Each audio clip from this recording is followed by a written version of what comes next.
Oke guys, kali ini gue mau bahas Windows Detachable Laptop yang harganya cukup terjangkau, namanya Asus VivoBook 13 Lite OLED. Gue tertarik bahas ini karena menurut gue konsep VivoBook yang ini lumayan menarik, harganya juga cukup terjangkau, dan dia juga udah bawa Windows 11 yang ngebuat dia jadi kelihatan lebih seksi, terutama kalau dibandingkan dengan tablet-tablet yang biasa gue bahas. Setelah pakai selama semingguan, bisa gue bilang ada beberapa hal yang ngebuat dia jadi kelihatan menarik untuk device Windows yang harganya 9 jutaan ke atas. Yang pertama tentu aja karena layarnya, karena menurut gue ini layarnya lebih mewah sih kalau dibandingkan dengan laptop atau tablet di harga yang sama. Biasanya kan di harga segini kita cuma dapat layar IPS atau PLS, sedangkan yang ini dia udah pakai layar OLED yang ukurannya sebesar laptop normal lengkap dengan fitur-fitur mewahnya. Ukuran layarnya 13,3 inch OLED yang punya keakuratan warna yang tinggi dengan tempelan warna yang tetap terjaga walaupun di set ke level kecerahan yang berbeda. Plus dia juga udah punya fitur-fitur mewah kayak 1 billion color, Dolby Vision, dan juga low blue light certified dari SGS dan juga TUV Rainland. Layarnya ini juga udah support dengan stylus, jadi bisa dipakai untuk ngegambar-gambar. Sayangnya di varian yang gue ini, dia belum include dengan stylus, tapi ada juga varian yang include dengan stylus, jadi kalian bisa pilih kalau memang kalian butuh stylus untuk di sini. Setelah dicobain sih bisa gue bilang kualitas layarnya memang terhitung super. Kalau dipakai untuk nonton-nonton, ini warnanya bagus banget, tampilannya besar, dan dia juga punya quad speaker yang ngebuat suaranya jadi kedengaran lebih mantap. Dipakai untuk cari cuan juga terhitung oke banget, karena layarnya nggak bikin mata capek kalau dipakai untuk kerja berlama-lama, dan keakuratan warnanya juga bakal ngebantu banget buat orang-orang yang kerjaannya butuh keakuratan warna yang tinggi kayak produk desain, artis, foto editor, dan lain-lain. Terus yang seru juga, kita nggak perlu beli keyboard atau covernya lagi guys, soalnya ini udah include di dalam box penjualannya dan kualitasnya juga oke banget. Jadi di varian yang gue pakai ini, selain ada chargeran, di dalam boxnya juga ternyata udah ada cover stand dan detachable keyboard yang menurut gue kualitasnya bagus. Sayang banget keyboardnya belum support dengan backlit, tapi setelah pakai ini selama semingguan, bisa gue bilang ini salah satu detachable keyboard yang typing experience-nya paling nyaman yang pernah gue coba. Soalnya ini key travelnya dalam, tombolnya juga lengkap banget, bahkan ada function keys-nya juga.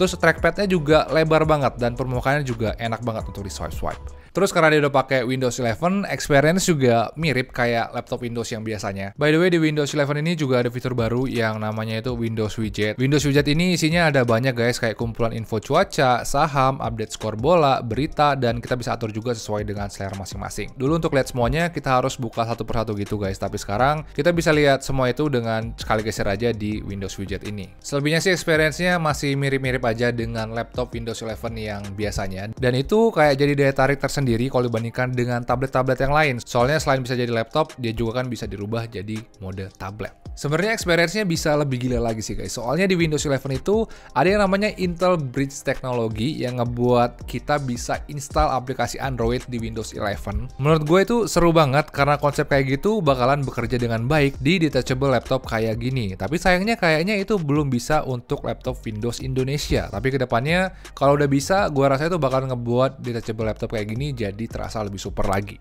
Terus satu hal lagi yang ngebuat ini jadi lebih menarik kalau dibandingkan dengan laptop Windows yang biasanya, ternyata kualitas webcamnya di sini lebih bagus guys. Soalnya di sini resolusinya udah Full HD, beda dengan laptop Asus yang biasanya gue review tuh resolusi masih HD. Dan itu ngebuat videonya jadi kelihatan lebih bagus guys, karena hasilnya di sini kelihatan lebih tajam dan lebih jernih juga. Terus dia juga udah punya kamera belakang 13 megapiksel yang bisa kita pakai untuk foto-foto dan juga record video hal-hal yang ada di depan kita, dan hasilnya sendiri kira-kira kayak gini. Dan untuk hasil video kira-kira kayak gini guys, menggunakan kamera depannya, ini gue rasa lebih bagus sih kalau dibandingkan dengan laptop normal, soalnya ini lebih tajam dan juga lebih minim noise. Menurut kalian gimana hasilnya? Langsung aja terus menjawab kalian di kolom komentar di bawah. Terus port I/O-nya juga udah terhitung lumayan guys. Ini memang nggak selengkap laptop, tapi kalau dibandingkan dengan tablet yang biasanya, ini udah terhitung rame. Di sini udah ada micro SD card reader, ada 3,5 jack audio, dan 2 USB 3.2 Gen 2 Type-C yang support dengan DisplayPort juga. Jadi dengan itu kita bisa extend layarnya ke monitor lain kalau kita pengen dapetin tampilan layar yang ekstra. Terus VivoBook ini juga udah support dengan Wi-Fi 6 dan punya fingerprint di tombol powernya yang letaknya ada di sebelah kanan atas. Dan yang terakhir untuk performanya, setelah seminggu pakai sih bisa gue bilang performa dari VivoBook 13 Lite OLED ini memang nggak sekuat laptop Windows di harganya yang mirip dengan harganya di ini. Kalau dari spek dia udah pakai RAM 8GB, storage 256GB, dan prosesor yang dipakai adalah Intel Pentium Silver N6000. Setelah pakai sekitar semingguan bisa gue bilang performanya udah terhitung cukup kalau dipakai untuk produktivitas dan juga entertainment ringan doang. Kalau dipakai untuk buka banyak tab di browser, nonton-nonton, buka sosmed, dan multitasking ringan, Performanya menurut gue udah terhitung cukup nyaman, tapi kalau lebih dari itu, gue rasa ini nggak terlalu kuat guys, karena kemarin gue coba main CSGO atau juga Genshin, kedua game itu bisa dibilang nggak playable sama sekali.